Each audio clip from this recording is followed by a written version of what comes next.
Thank you. Um, anyway, I'm sure that you're in for a treat. So with that, I'll give you John and Julie out of Cedar Rapids, Iowa. Hi, everybody. My name's John, and her name's Julie. All right. We didn't even practice that, obviously, because she was unaware of what she was supposed to say. Sorry about that. It's okay. So we're from Cedar Rapids, Iowa, and I'm at a total loss as to how to start this, but I have asked for guidance and trust that it will come. I remember when I was suffering horribly from active alcoholism, and a bunch of my friends tried to help me out, and I was hanging out with a group of people that were very anti-religious. We'll put it that way. And one of my friends did a bunch of research on really anything that wasn't Alcoholics Anonymous, because their feeling was that Alcoholics Anonymous was a Christian cult. And I didn't follow up on any of those suggestions, partly because none of them were located in Iowa City, Iowa, which is where I was living at the time. So I went on my merry little way, trying to just not drink on my own, and trying to keep on that straight and narrow through the power of friendship, which certainly helped, but as an alcoholic, I know it doesn't really quite do the trick, because I'm beyond human aid. And when I finally came into Alcoholics Anonymous a few years later, actually probably quite a few years later, maybe 5 or 6, I was at that turning point, that point where we get to where we can't imagine life with alcohol and life without alcohol. And I had been stripped bare of any preconceptions on whether AA was a Christian cult or not. I didn't really much care, because my introduction previously had told me that Alcoholics Anonymous was filled with a lot of people that had severe drinking problems, and they were living helpful, productive lives. And I thought, well, they must have something going on for them there. And so I came back into Alcoholics Anonymous. I'd like to say back into Alcoholics Anonymous, but that's not quite true, because I was never really in Alcoholics Anonymous before. I was just kind of a guy that showed up and listened for an hour and left. Not practicing the program, not working the steps, not talking to anybody, just showing up and leaving. And the nice thing about being stripped bare of all of my preconceived ideas is that I was really open to everything, and that's really been a major factor in my spiritual life, is being open. I'm having a flat spot these days, so I wasn't really sure what I was going to say.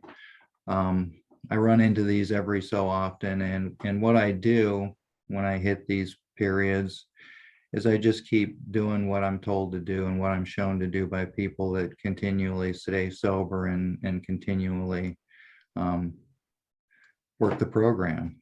So what I do is I continue to do my 11-step work. I try as best as I can to do my 10-step work, which is much more difficult when you're in a flat spot, because I have these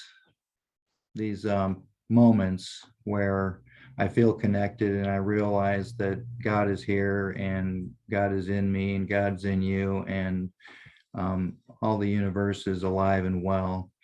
And then I forget that almost immediately, and I go on about my day as if I were an island, which I'm not. It's great because, well, it's great. I'm not really sure what I'm talking about at that point. but one of some of the other things, of course, that I do is I stay connected with you all, and I go to AA meetings, and I meet with guys, and I keep my AA commitments. And I find doing those things is spiritual work, because there's not always stuff that I feel like doing, but it's stuff that I've committed to doing, and I want to continue to keep my commitments no matter what, unless something tragically wrong has happened that I have absolutely no control over. The great reality deep down within us has always been both a truth for me and a hard place to find for me. And it's paradoxical, but I've always had this feeling that there must be some secret key involved in finding that great reality, right? It can't be just as easy as me realizing that I'm connected to everybody and everybody's connected to me. And it just can't be that easy, but I find that it is. And like it talks about in the book, as soon as I am willing to seek, my higher power is right there. The only space between us is what's between my ears and what's stopping me from seeking. So, these days I continue to get up every morning, and I pray and I meditate, and I expect something grand to happen, and something grand does happen, but it doesn't seem grand to me. I'm alive, I'm sober, and I'm helping other people, which is a miracle, because when I came into this program, I was helping nobody, and I was barely alive. And that really is a miracle, and being able to help other people is truly the bright spot in my day-to-day life. Even when I get a text that comes from some guy who says, I'm feeling salty because I feel like I've been slighted, and we talk later on, and he goes, it's really stupid. And I thought, well, most of the time when I feel slighted, it seems pretty stupid once I get some perspective on it too, but in the middle of it, it seems like a tragic deal. And I don't really have anything else to say, so I'm going to turn it over to Julie. Thanks everybody for being here tonight. Julie, alcoholic. Thank you. It's so good to see many of you on here, and friends and new friends. Yeah, there's so much in this. Oh, so much in this reading. I want to just talk a little bit about the Bridge of Reason for a moment, because I just lived there. I was raised by sober parents and Alcoholics Anonymous. Obviously, that's not enough to keep someone from drinking, but they were active. I went at 6 years old. I went routinely to meetings with my dad. They were very smoky. They played a lot of bingo, had a lot of raffles, but I went to a lot of AA meetings as a little kid.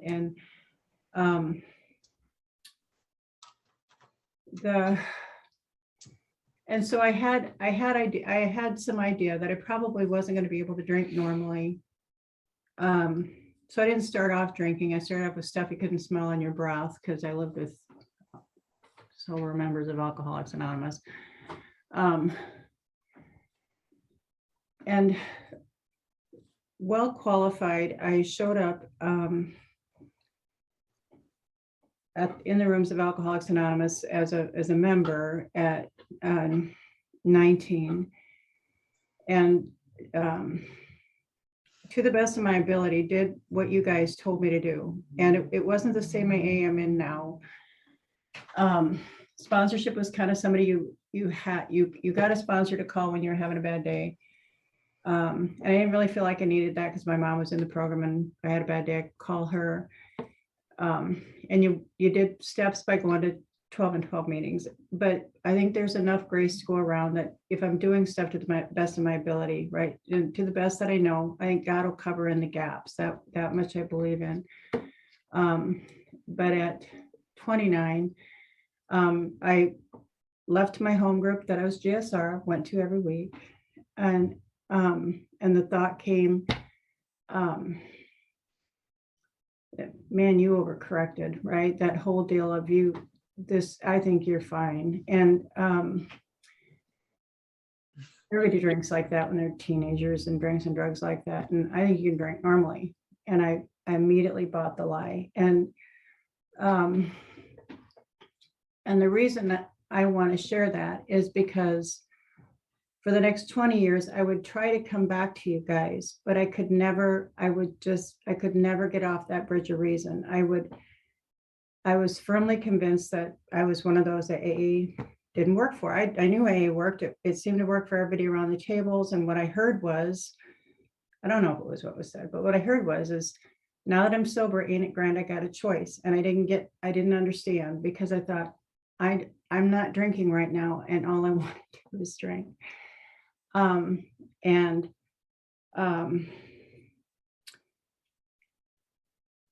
it felt like this. It felt like when I wasn't drinking, I was slowly losing my mind.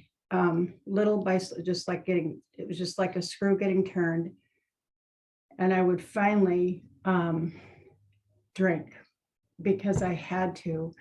And it would be just like a getting let out of my cage. It's like, drink and I'd be fine.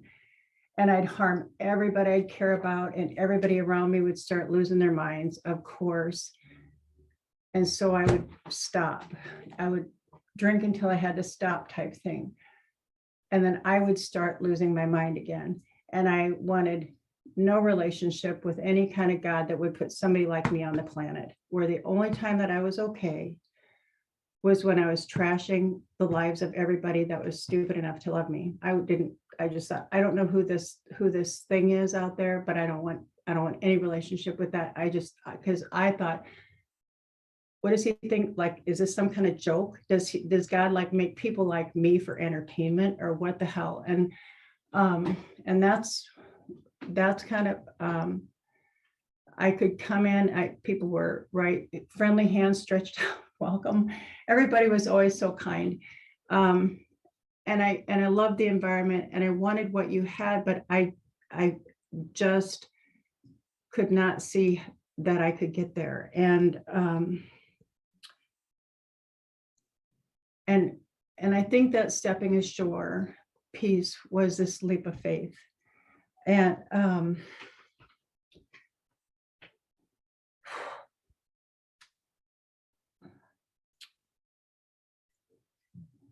I hope, I hope the women that come in behind me do not have to be as skinned raw as I did to get there. But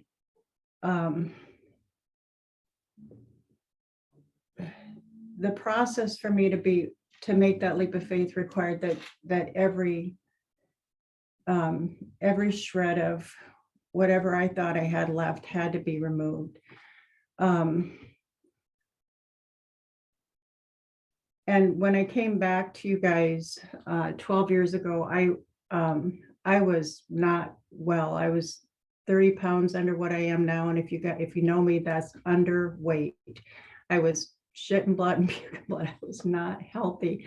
That's where I had to be. And I could not quit drinking. And I didn't think it was good. I did not think AA was going to work for me, but I was willing to do anything, right? If you would have told me to saw my arm off and swing it around my head 3 times, I would have done it. That was, to be blessed with that level of willingness is something I know now was such a gift of grace, because you couldn't have stopped me from doing what you guys told me. And one of them was get a sponsor. And it's like, okay. And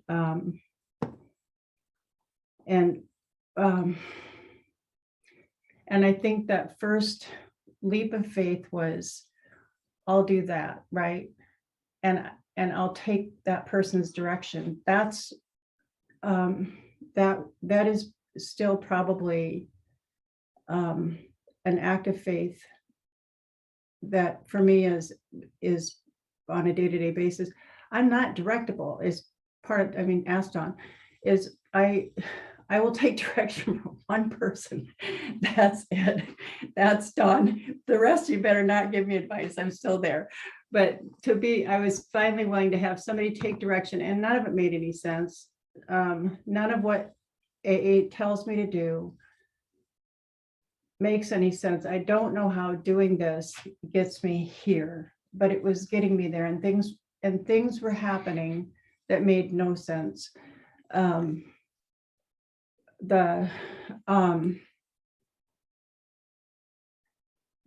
What the remorse and kind of the self-loathing, because I'm not like a clean drunk by any stretch. Like the minute alcohol goes in me, I'm like my inhibition center, like, I mean, I go directly against any moral and value I might have ever developed over the time. I mean, I am a Jekyll and Hyde, and I cannot, and at 3 a.m. or whenever I woke, having to be in my own skin was just something I could not stomach. And frankly, alcohol was the only thing that would get me out of that. And when I sobered up, I just thought, I'm never going to get over this remorse. I'm never going to get over this remorse. And, you know, I raised 2 sons, and, you know, they did not get the mother that they deserved. And I thought, I can't change the past. It's just something I'm going to have to live with. There's these pieces that happened, doing what I was told to do, right? That the past got changed. And there is those kind of examples. I don't need to have those examples, but it was such a clear,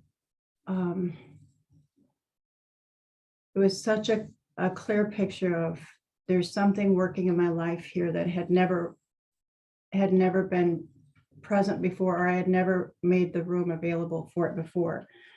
The past got changed. Time got added to the clock. There was a power present.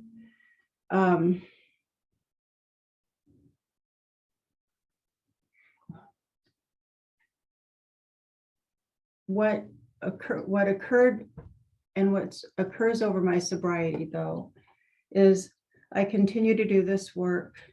And it's incredibly subtle, right? It's incredibly subtle that just kind of like fog under a door, where I start taking credit, right? It's like my laurel for what's happening in my life, and I don't even see it, right? I don't know that's what's happening, because it's not here, it's over here. And pretty soon I'm not satisfied with the gifts I've been given anymore. What I want to come back around to is that leap of that jumping from bridge to shore in the beginning is not a permanent action, you know. But the difference now is I know what that looks like, and I just kind of crawl back up on the bridge of reason, and and I don't even know I'm there, except for I start getting horribly dissatisfied with my life. And it always sounds so like stupid and intellectual, like restless, irritable, and discontent, and can I figure that out? But that's not the deal. And I start thinking faith has something to do with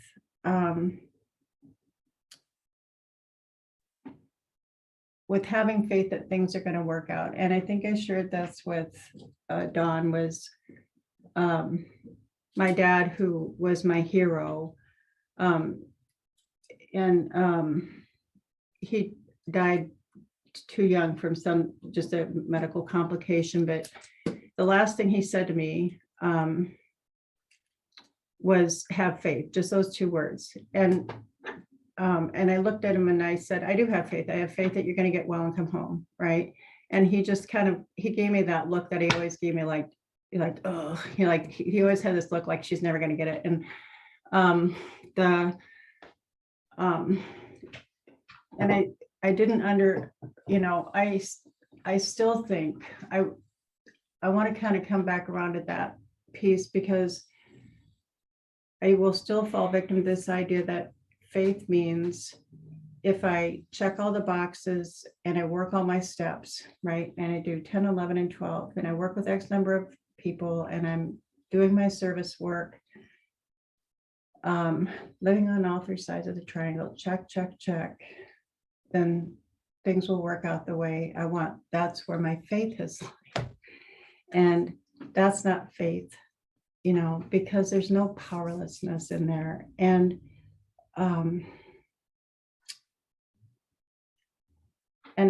I thought we had read, I think it was Sunday,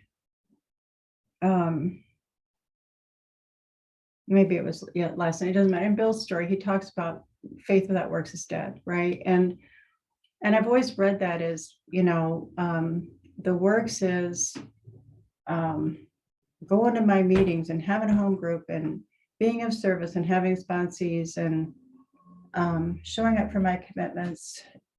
And I think that's part of it. But I wake up in prayer in the morning, and for the last couple months, I wake up with this kind of the doctor's opinion where he talks and pile up on them and become astonishingly difficult to solve. And it was like, I wake up in prayer, like, show me what to do, God, blah, blah, blah, blah, blah. Help, direct my thinking.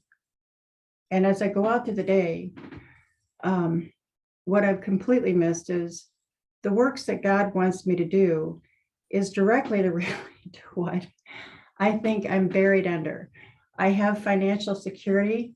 The work I'm not doing is checking to see if I have the money in the bank before I buy the stuff. I don't check that, right? There's the work. Pay attention, keep your budget, look and see what you're doing. Be mindful of spending money before you spend it.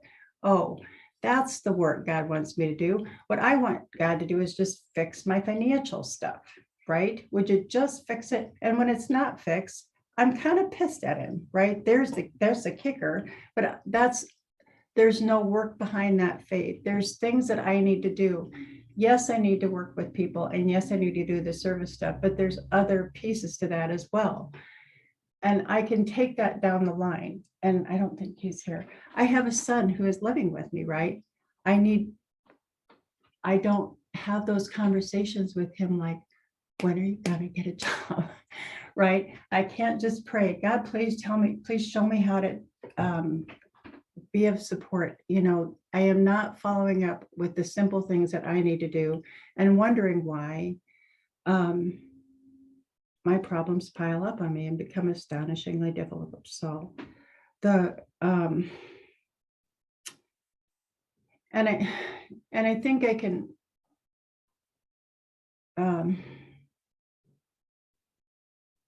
the faith piece gets I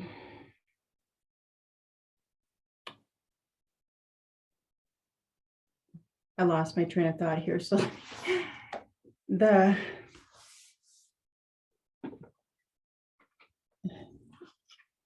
I don't think, I'm still trying to develop a relationship with the idea of faith is I guess what I want to come back to is absolutely. I have had faith in a lot of things. I had faith in my dad. I had faith. I place it's not hard to see where I place my faith on a day-to-day basis. And it likely from an outsider looking in, it's not difficult to see where I'm placing my faith today. But when we talk about, when it says, arrived at this point, I'm squarely confronted with the question of faith. The point is right here, right now, right? Not arrived at this other point, is right here, right now. I am squarely confronted with the question of faith, is where is my faith really getting placed? Because it is still too much on a day-to-day basis is either please bail me out, God. If you're all powerful, bail me out of whatever emotion or situation. And it's usually not even a lot of external situations. It's just where I'm at in my thought life.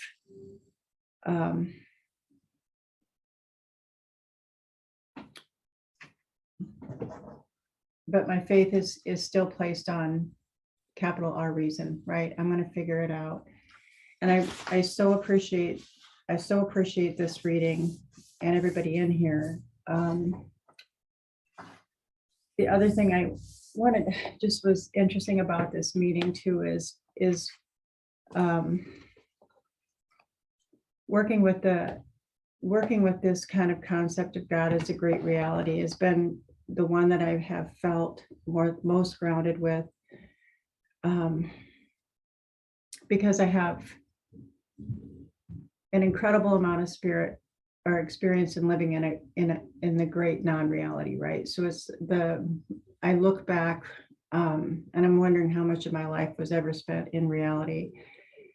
And part of my faith has to come in is being willing to live with, right? To live centered with a great reality and be okay with that, and whatever that is, and not try to always manage it when it's not comfortable. It's often not comfortable.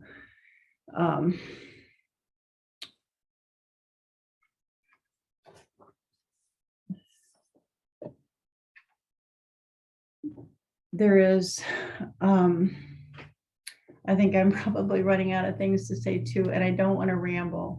I so appreciate being with you guys tonight, and so appreciate letting us share tonight. And with that, I will pass. Thank you. You have anything else to say, John?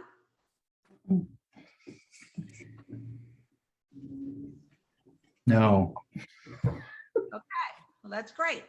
So y'all can chime back in at any time.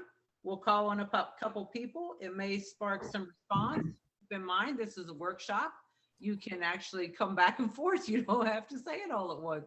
So if you get something that comes to you through your time in. And also this meeting is a workshop, so you can also ask questions if you have any questions about the reading. Julie and John, I don't know whether y'all know, but we typically allow the person that shared to call on a few people to get the meeting started, because people sometimes are a little slow to get started in this meeting, and then they'll chime in. Anybody that wants to share, you're welcome to raise your hand in the, I don't know if you know how to raise your hand, but raise your hand. Okay, go ahead, Julie or John, either one. I'm going to call on Sarah H. from Brooks.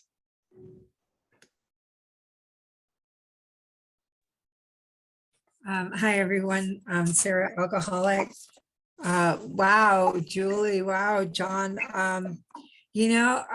As long as I've known you guys, I guess we've never really, maybe a couple of times been on meetings together. And, so I don't get to see the side of you. I know both of you through service and through area service and general service and that kind of thing. And so we don't get to share our souls there as much. And so I'm very grateful that I got to see the two of you on this. Julie, I was particularly drawn to what you said about, I'm grabbing my big book again, sorry. I was particularly drawn about how you explained faith without works, I got to bring the faith into it. And I've always said, I've got to bring the works into it.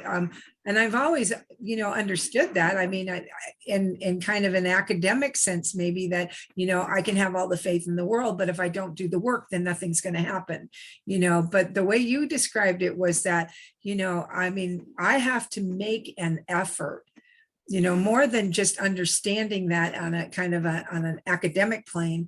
I have to understand that in my heart, that there is action for me to take, work for me to do, there's things for me to pay attention to, and pay attention is one of my favorite sayings. I'm really drawn to that statement, that was something that came up in this meeting actually at one time. And that if I could tell my younger self anything at all, what would it be? And it would be to pay attention, because I think a lot of what happened in my life wouldn't have happened had I been paying attention a little better. But and yet maybe it was all meant to happen anyway. So I don't know, but that was, I love this reading. I love that we have gone to this reading here in this meeting, and to take that jump from the bridge of reason, that leap of faith. And there's a thing that I have posted a couple of times on Facebook, that it's got this woman that's just leaping into the air, and it says, going across a chasm or something. I can't remember the picture exactly, but it's just, and it says, the caption, it's a beautiful picture. It says, sometimes the only form of transportation is a leap of faith. Sometimes the only way for me to get from point A to point B is to have faith. And, and that's really kind of an interesting way to approach it. And so, like the idea that we pause and think about that when we're, to have faith. I mean, I could get up off my knees in the morning and start running, well, where am I running to? If I'd been paying attention in the prayers, I might have an idea. But anyway, thank you for calling on me, and thank you for letting me share. And thank you so much for both of you today. I'm very grateful that you were here and that you shared God's grace. Thank you. Thank you, Sarah. I'm going to call on my friend John Pine.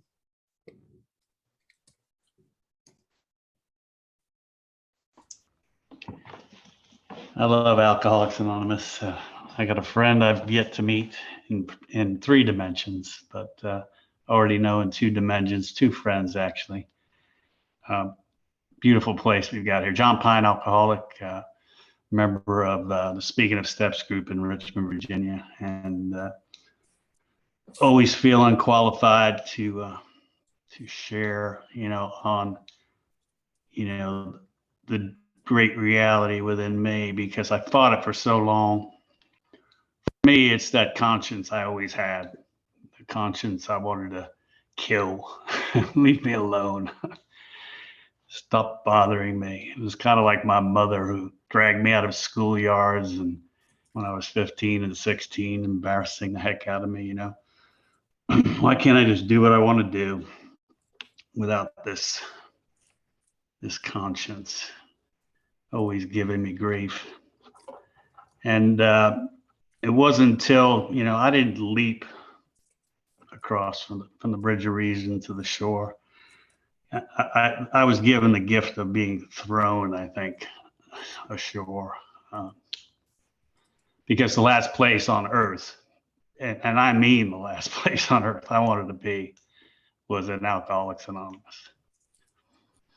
The day I went, the God of my understanding had to trick me into thinking I could use Alcoholics Anonymous to fix my problem, not my alcoholism, but my life problem. My second wife would tear up those divorce papers I had opened without permission, since they were addressed to her, and fix that. And I'll go to AA for a little while to do that. I'll go to the last place on earth I want to go. And I got hit with a spiritual baseball bat at that meeting, and I've been sober, or at least not drinking, ever since. And I met a man at that meeting who is I don't know about the most spiritual person I've ever met, but in the top 5. A guy who I would have avoided in any bar I saw him at. Hand-drawn tattoos, no real education other than the streets, and that was my messenger. And he dragged me right across, into this place called faith, and taught me that conscience, that little annoying voice that had always been pestering me, was the thing. Start listening to that, start nurturing that. And, that's what I've tried to do, even though I'm not always happy about it. When I look back on the last, 27 years of my life, it couldn't have been more perfect, but in the moment, it can feel like I'm in any place other than a peaceful state. And I was in one this morning. These people at work just do not understand, and I think I'm going to retire and I'll show them. They'll be so sad to see me go, so self-centered that I think I have power there too. And the day went fine after I stepped away and, said the prayer that's the easiest one to say is, thy will, not mine, be done. Get me out of the way. So I'm grateful there are people like you, Julie, who can struggle in front of everyone else, and share that. Because, it's still something that I have difficulty with, being, vulnerable publicly. I think it's a gift, actually. So thanks for sharing your gift. And you too, John. So I want to hear from Joanna and Dennis from Washington, because I like your dog with the sun goggles. Well, thank you. I'm Joanna. I'm an alcoholic. Thank you for your share. To me, the solution lies in the steps. I'm really big on the steps. And the steps is something that I have to live, not just check off as a list, but I have to do the steps every single day in order to make this work. And so, and I have some 24 hours under my belt. And it's, I don't actually, and I don't mean to dish you, but to me, I don't practice faith. I practice the steps and the reward. Now, I don't believe in God, so I also want to say that, but I do believe that this is a spiritual program, and that's how I have to work it. This is not a material program, and our society is very materialistic. But this is something that I have to work every single day. I can't rest on my laurels or think I did this yesterday. Well, so what? Yesterday is gone with the dinosaurs. I have to do it today all over again. And I have to do this. And the steps, yes, I do all the steps, but 1, 2, 3 are particularly important for me because step 1 shows me that I'm a limited human. I'm not God, which is in line with what you were saying. And so that tells me a lot of stuff. A, that I have to practice honesty, and I have to practice humility, and I have no control over anybody else, and I don't have control over what arises in me either. Now, the only thing I do have some say so is once things arise, yes, I can. What do I focus on? The wolf of recovery or the wolf of dysfunction? That I can, but that doesn't tell me. And so my knowledge is of no use because knowledge, I mean, I know SQL, which a lot of people don't know, but it's the language of databases. And I know that very well, but it doesn't matter because I don't know what's right for you. I don't know the future. I don't know a lot of stuff. And I practice those things in step 3. I could have put that somewhere else, but I like to practice in step 3. And step 2 is the step of hope. So the step 2 teaches me that I always have a solution, and the solution more often than not is spiritual, but it's a real solution. And I can practice that. And step 3, I like to practice surrendering, which is kind of like the leap of faith you talked about. And also not knowing and trusting. Now, trusting for alcoholics, certainly one like me, is hard. All of this is hard because we're butted against like something that we're not familiar with. So we're butted against new behaviors which don't feel comfortable. So it's hard. It's always hard, but it's very rewarding. I find the steps extremely rewarding, and they do. Step 12 says, having had a spiritual awakening as the result of these steps. And I can attest to that. I've had several spiritual awakenings, and just by practicing the steps. I'd like to say that if suggested that when you go out of a plane, you take a parachute. Well, if you take a parachute or you don't take a parachute, you might get different results, I suspect. And so for me, practicing the steps is like the parachute. If I get different results, if I practice the steps or if I don't practice the steps.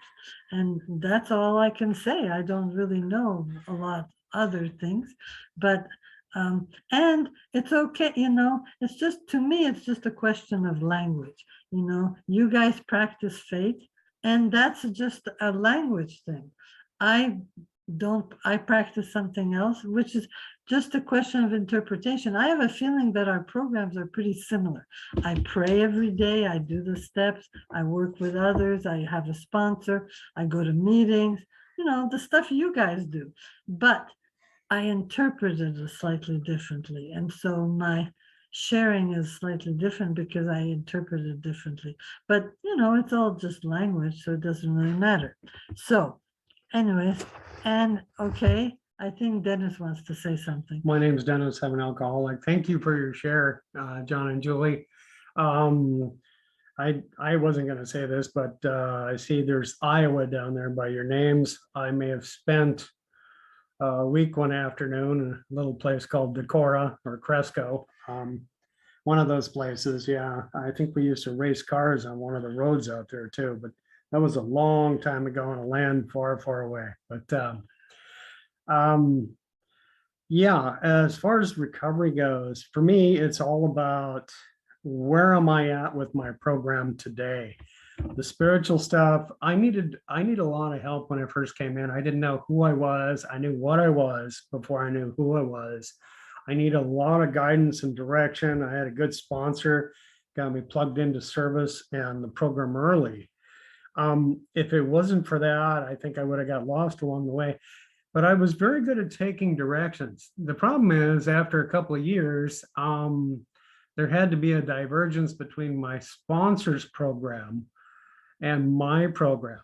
See, I had to take the steps out of the book and out of the 12 and 12 and off the walls of the room, and make them my own some way, make it work for me some way.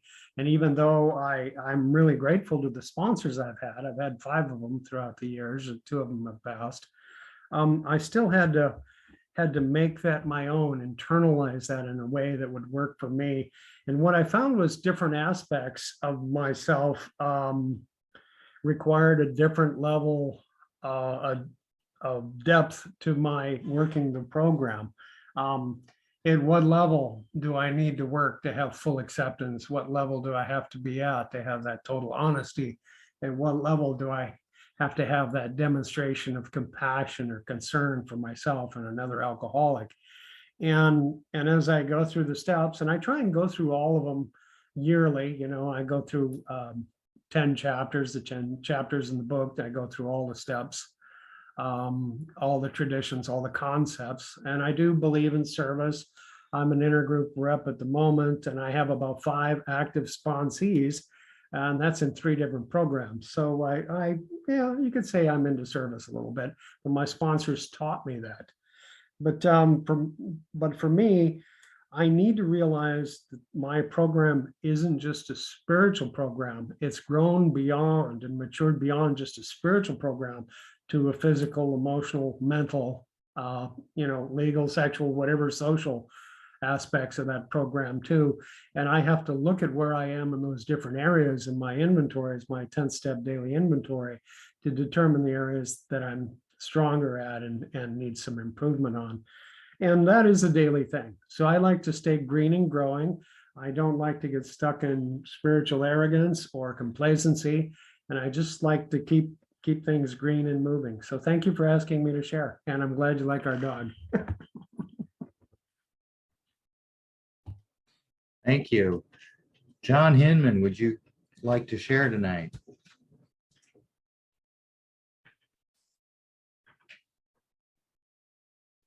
Hey everybody, I'm John. I'm an alcoholic.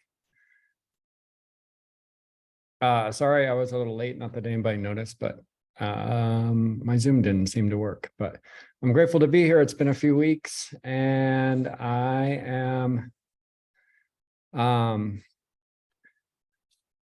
just heard Sarah talk about time traveling as a leap of faith. And if I heard anything tonight, I think I get that.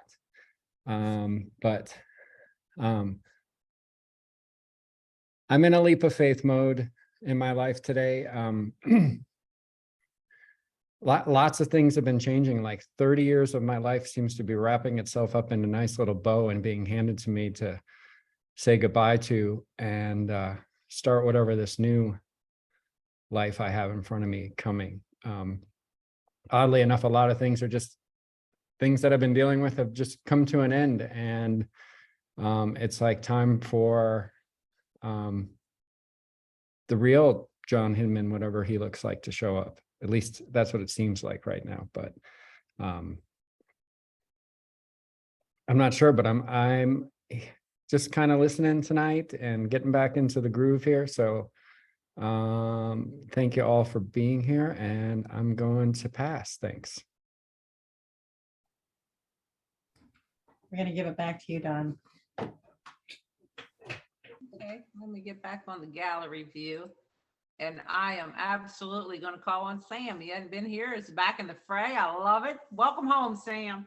What's up? And Sam's listen, here's the deal. Sam's the one that picked this reading, so you better come hard. All right, I'm gonna try. I felt a little flat this last today. I'm a little tired, but I'm Sam. I'm an alcoholic, and it's such a privilege to be here. And I love seeing everybody's face. And thank you so much, John and Julie. I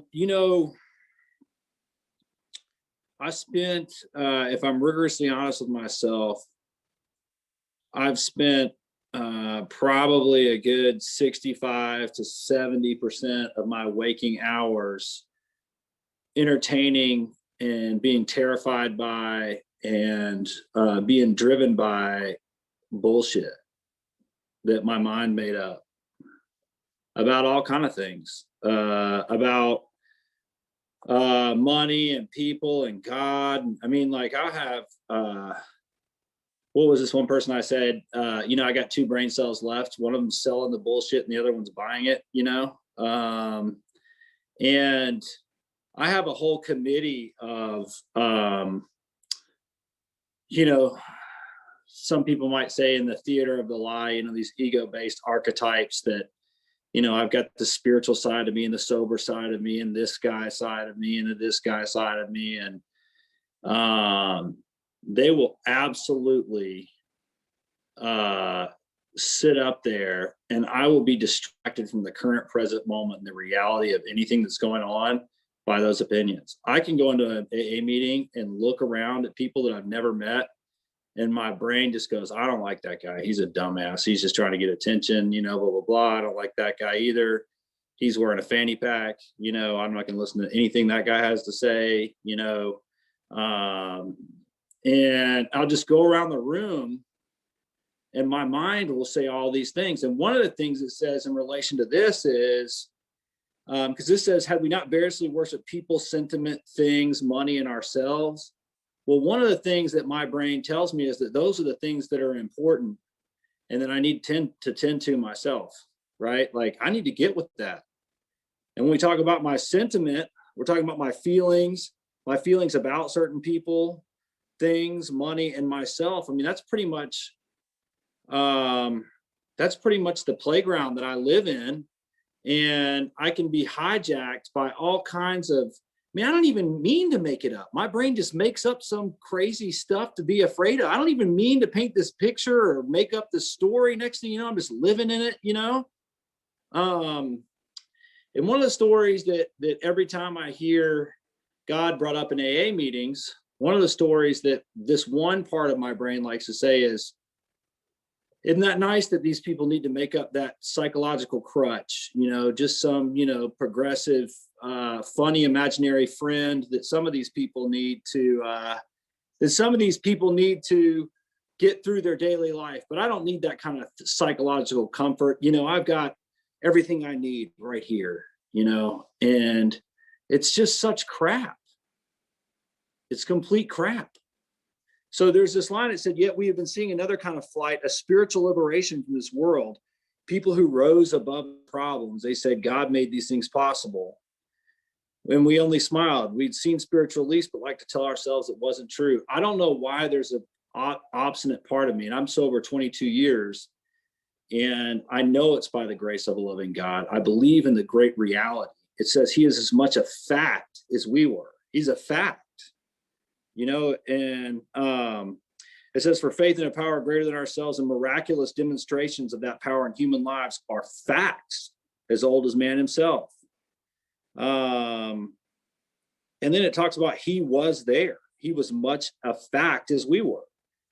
And I know the fact and the reality that the best thing about my life today and the most spiritually enlightened thing I've realized is I don't have to believe any of the shit my head is telling me. Like, I really don't. I don't half the time I don't believe. I used to believe it, but now I'm just like, oh, that's interesting. It'll be interesting to see how this really turns out. That's how my brain does a lot of times. It'll be interesting to find out what that person's really like. It'll be interesting to have a real experience with this rather than to have this opinion. I wonder what it'll be like when we've actually done it rather than making up what we think it's going to be like. Because I've done it and it's worked. And if you asked me, 7 years ago, I was in a back garden of one of my houses, afraid I was going to have to declare bankruptcy, thinking about killing myself, saying a prayer in this thing, maybe it was 8 years ago. And I just said, God, I'll do whatever you want me to do. And none of the garbage that was going on in my life, none of that was true. And if I look at it now, my life is really miraculous. And I've been brought here by a power greater than myself, a power that I didn't create, a power that I don't fully understand, and a reality that, I'm a mentally ill alcoholic, and people like me, are usually committed or have to sell the paper or panhandle or stuff like that. And that's about what I'm a crazy, I am seriously a mental, I'm not just saying that for attention. It's real. You know what I mean? Like by the time I was 18, I'd been to 2 mental institutions, 3 rehabs, knocked up a chick in rehab school, dropped out of school, living with a woman that I married just in spite of my parents that I hated, no business raising a kid, and it was just, I lived a miserable existence.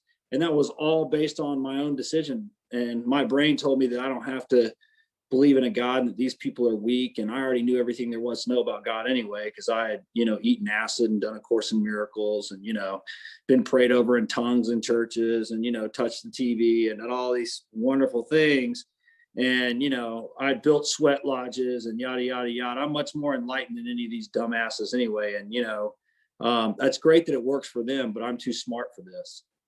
And, I'm so lucky I had a sponsor that told me, hey, why don't you lay down everything you think you know and just do the rest of the process. And I really loved what John said when Well, now John's going to the bathroom, so he can't hear what I'm saying. But John, it was a good share, buddy. I really enjoy what he's saying. Like when you feel flat, you just keep on doing the thing. You keep on doing the next thing. I stay in the disciplines of 10, 11, and 12.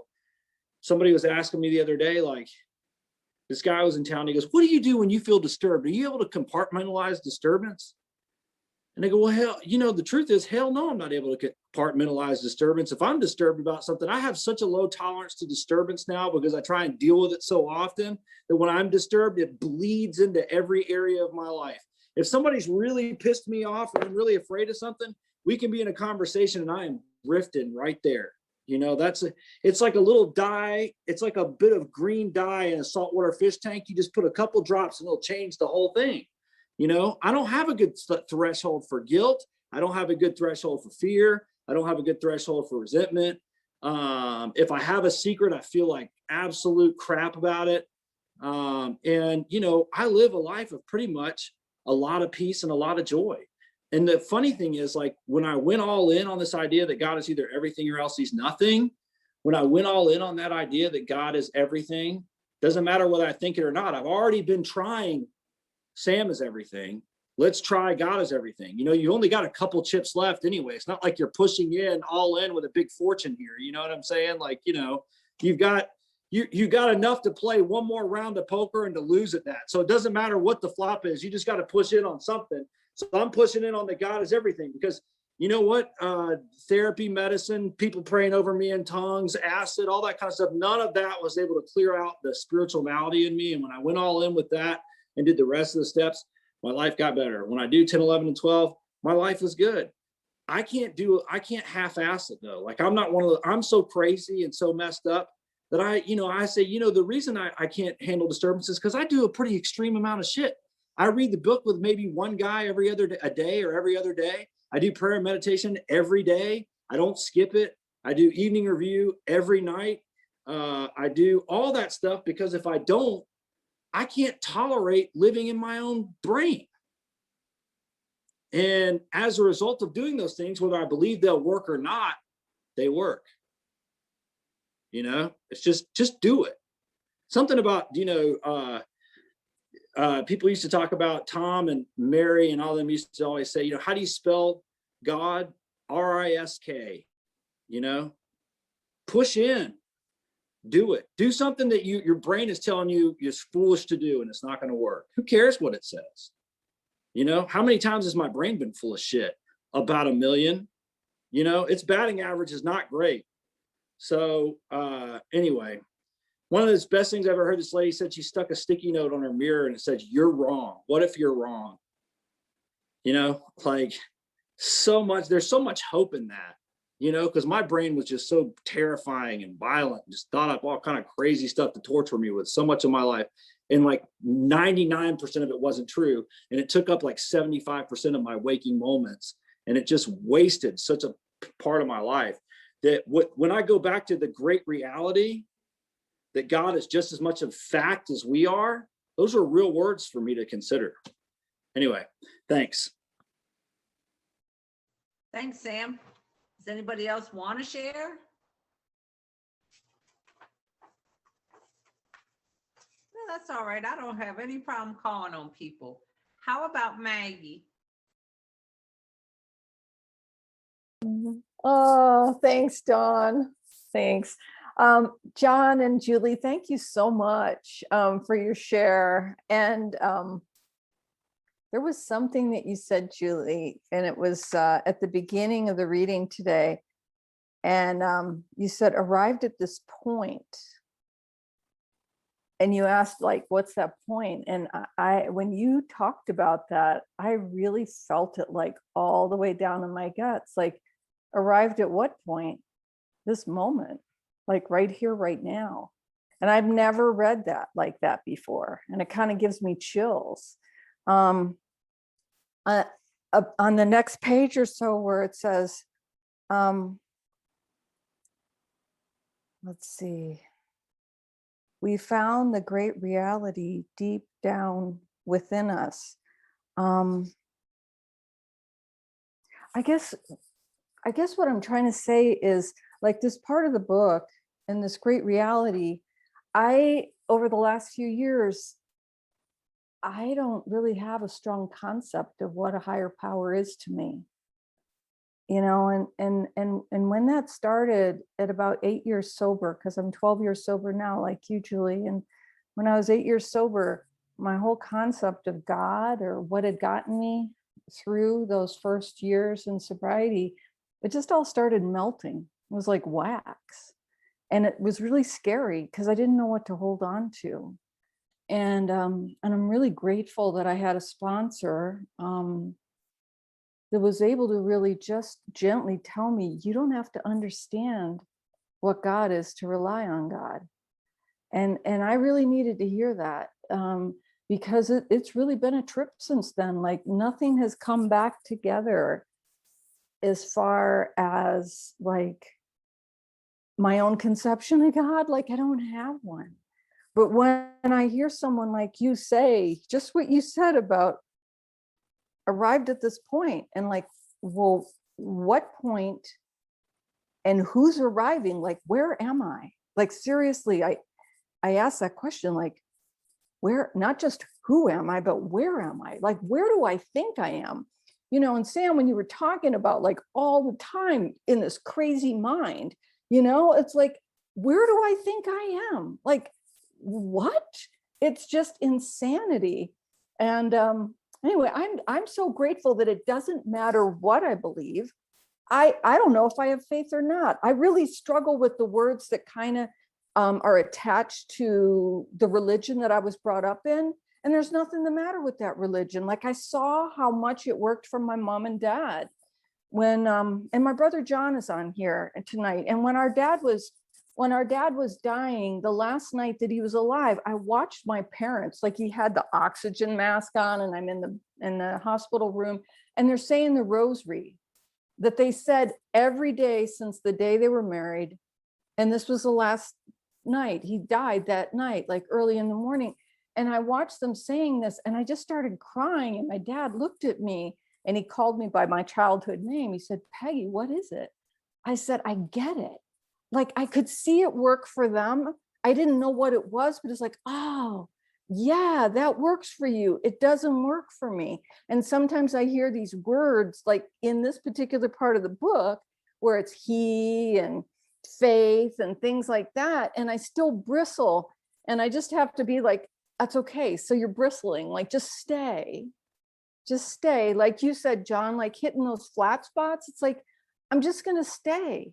Like, where do I think I can go? Where do I think I can go? There's no way out.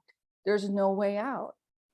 You know, and I was telling my sponsor when we met this week, I think I've been listening to too much Michael Singer, to be perfectly honest, but and I heard about that on this workshop.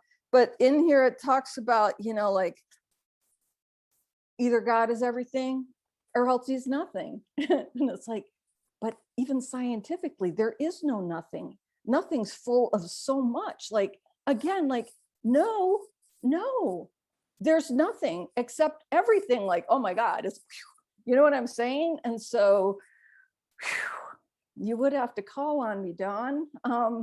This is amazing. And, you know, a big part of what's opened me up to just being okay with like all of this, like not knowing, is being in this meeting. When I found this meeting in 2020 and heard everybody sharing like they were on this meeting, I mean, it's really changed my life. I feel like I'm drifting, but it's okay. Like I'm on a wind that's holding me. There's nothing to be afraid of, even though I experience fear. It's like, yeah, so what do I have to believe? Am I going to believe what my mind tells me? It's like that word torture that Sam just used, and it talked about alcoholic torture here in the book. I know what that's like, and I don't have to be drinking to know it. I have felt the craziest when I'm sober. I mean, that's when I really want to kill myself, you know? And I've been there a few times in sobriety, and I'm grateful I'm not there today. But you know, it walked through my life in the last year, and probably in the last 6 months, maybe 6 months ago, out of nowhere. It's like, wow. you know, whatever my mind does and the way that it looks at things, like, I can't believe that. I don't have to believe that. And then get busy doing something, get busy in service, you know, keep my commitments, tell the truth. So the great reality is deep down. I'm going with that today. I mean, what do I have to lose? But yeah, deep down in what? Like, really, that question is real, like, about like, where am I? This is better than any acid I ever took. Let's just say that. I'm really, really grateful that that I'm able to experience this before I'm on my deathbed. You know, it's kind of weird to get to this point in life, and you know, Brother Luke said it last week about, oh, what did he say? The evening of our life? Is that what he said? He used, and it's like, yeah, that's right. I don't feel like I'm any age, but I actually know my age. And it's like, there's a lot less ahead of me than behind me, you know, just like, and so what do I want to do with it? Just to stay here, you know. And I used to say that when I first got sober, because I was just crazy, pacing like a dog, and I would just say, stay, like the way you train a puppy, like stay, like just stay, no matter whether it feels good or bad, whatever, just stay. And again, I'm really grateful for this particular meeting, and I can't tell you what it's like to be to sharing this with my brother John, who's got a lot more years than me, and you know, to be having this kind of relationship and sharing you with family. It's like, anyway, there's something really special about that. You know, I'm married and my husband, this is not interesting to him, which is fine, you know, but I don't have that in my home. But it's really special to have recovery in my biological family too. So thanks for letting me share tonight. And I'm really grateful to be able to be of service in this meeting too. Thank you, Dawn.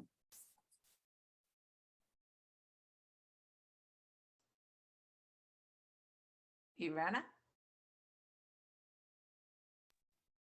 Hi, my name is Irana. I am an alcoholic, and I'm very grateful to have heard you, John and Julie.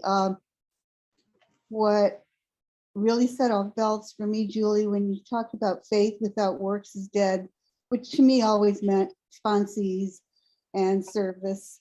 It never occurred to me to apply that to other areas of my life, that if I want to get to Orlando, I have to do the work of making a plane reservation. And having that phrase attached to other responsibilities that I never connected with. There's a spiritual life and then there's real life. And I'm afraid I don't make the connection as frequently as needs to be made. And the other thing I wanted to say about the great reality deep within, when the topic was presented, it was like, okay, good one, because I've said for a while that I don't have faith. I have so much evidence that there is a power at work in my life, in the lives and hearts of other people, that it's not a matter of faith, that it's, as Sam said, it's a fact. This is just how it works. But as far as finding that deep within, finding it anywhere within, I've struggled with that for the last couple of years. That, so, you know, is it in my chest? Is it in my, it's certainly not in my head, which can't be trusted at all. But finding something, finding a God within myself. I can see it in other people. It's like, okay, God's there, you're there. I believe that, I trust it, but knowing it, feeling it, experiencing it, that was just so far beyond me, so far removed from me, and something that I prayed for and looked for and struggled with. And it's only recently that it's like, oh, okay, you're here, you're near, you're within. to actually feel that has been such a gift and such a life changer. When I say in the morning, God, this day is yours, you do this day, and I'll just tag along.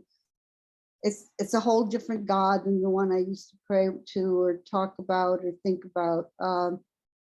So I'm very grateful for the topic, and I'm grateful to have heard you, John, and Julie. And I was impressed, John, when you said you're flat, but you're still moving, you're still doing the 10, 11, and 12, trudging right along. And I was impressed with that and hope to remember it when I go flat again. Thank you for letting me share. Thanks for calling on me, Dawn. It's good to see you, Sam.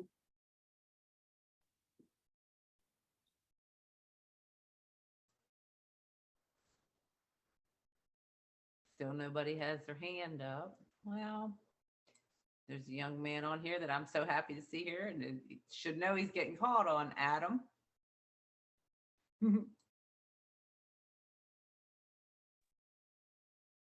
Hi, everyone. My name's Adam. I'm an alcoholic. John and Julie, thank you so much for your opening. And, there's been so many things said tonight where, yeah, I can feel the hairs on the back of my neck standing up. I've read this passage many times, but it came across, it hit me in a different way tonight.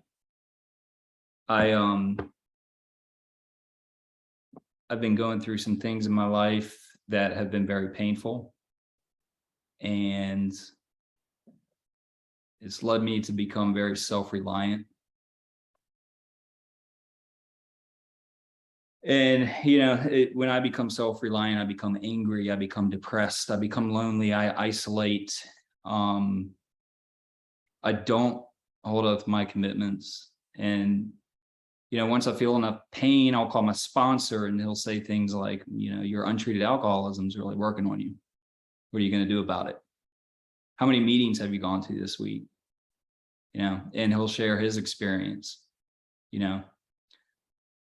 and,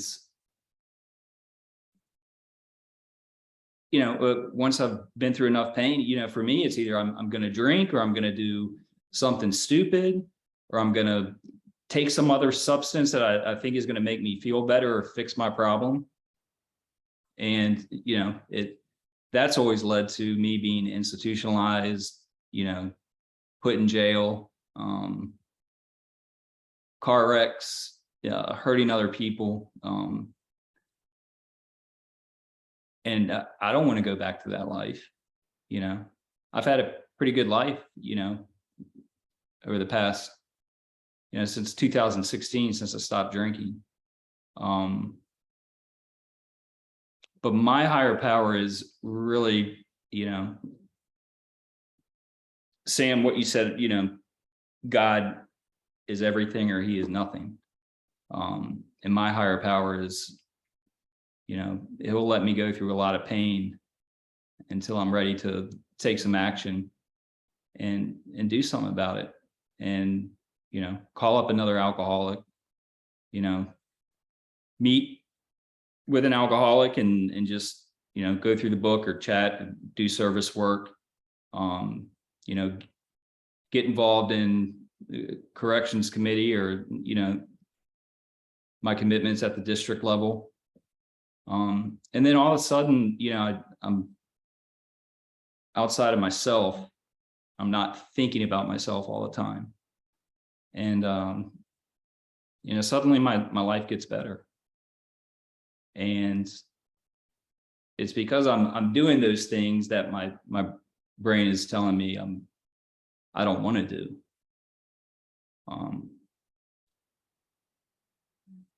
So I feel like I'm starting to ramble, but yeah, it's been a powerful workshop tonight, and just glad to be here and heard a lot of good things, and thank you. I'll pass. Thank you, Adam. So I was thinking, I'm Dawn, I'm alcoholic. Let me look to see if anybody has their hand up. Nope, nobody has their hand up. Well, I'm gonna say something. I was I liked what you talked about, Julie, the bridge of reason to the desired shore of faith. And I also love what John said, because sometimes, I just have to just keep putting one foot in front of the other, and I'm not feeling any of it. And it just is a thing. Just keep doing the thing. Just keep doing the thing. Just keep doing the thing. And then that flatness or blank space fills in with something. But there is a measure of faith in just keep doing the thing. And that's a scary spot when you're accustomed to have a sense of peace and presence, and then all of a sudden it's gone. I mean, but I'm always reminded in that time that the thing about Mother Teresa, it said, like, for the last 20 years of her life, she couldn't feel the presence of God, but she is not known for being a spiritual giant. She's known for being of service.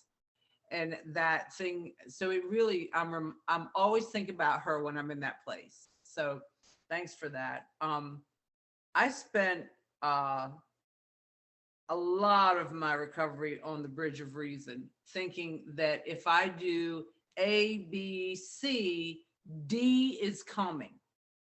Like, these are the things. We're gonna do this, this, this, this, and this, and you'll get this. And for a long time that worked, right up until it stopped working. Just like drinking, for a long time it worked, and then all of a sudden it didn't work anymore. And